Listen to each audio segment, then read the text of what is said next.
I was arrested by the deputy, the sheriff, and on the way to the jail, he harassed me about my religion. When I told him I was born Muslim, he became very angry, and he began to harass me. Why would you be this religion? You're a terrorist, you love Saddam, you're a Saddam sympathizer, a terrorist sympathizer, suicide bomber, all these kinds of things.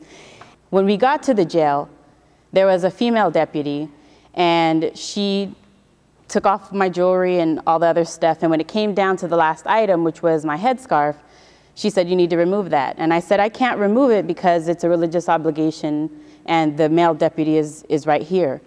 And so she thought about it, and she really was thinking about it. Suddenly he said, it's not religious, it's a fashion statement.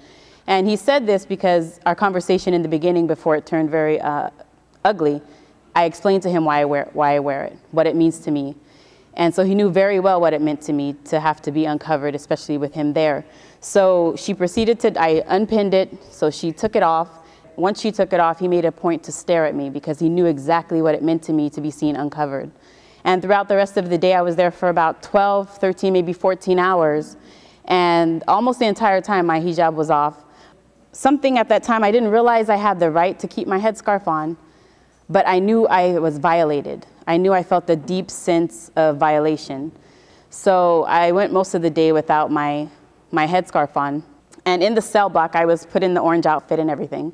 And in the cell block, you hear, it echoes a lot, and you can hear the voices of the female sheriff saying, man on the floor, man on the floor. So I was very aware that at any moment, again, I would see a male, or a male would see me uncovered and in, needless to say, a very tight orange jailhouse outfit. So I complained in a letter to the sheriff's department, spoke with an ombudsman and other people to try and get it resolved, and that's as far as it went.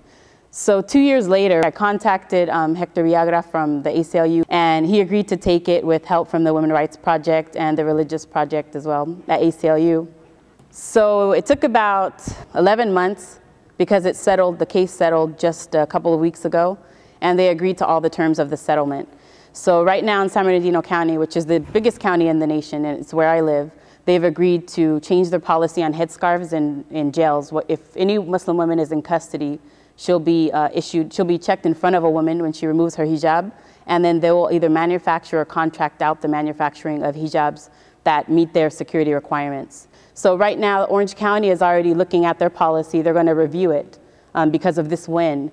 So my hope also is that in the future, other counties will look at what San Bernardino has done and realize that there is a balance between respecting religious rights and women's rights, civil rights, and also maintaining security in jails.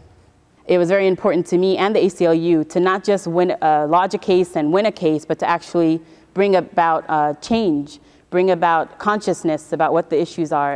I felt blessed that this happened to me and not another woman because, and I'll get all emotional, but I felt I had the right support system in place to allow me to put myself out there. I had the complete support of my family and the ACLU, and it made it possible. Not that it was always easy.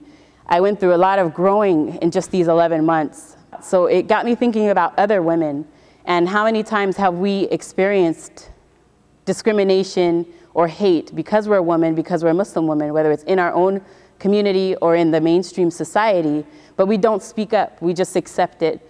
And we just say, you know, someone else will do it. Someone else will stand up and they'll make a difference. Then I'll join that fight.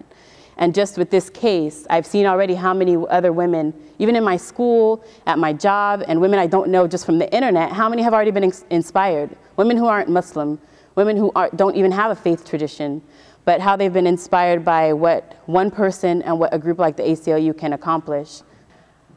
I look forward to working with other women, and I really look forward to hopefully inspiring other women, whatever the issue is in your communities, that you stand up and say, I'm going to be the one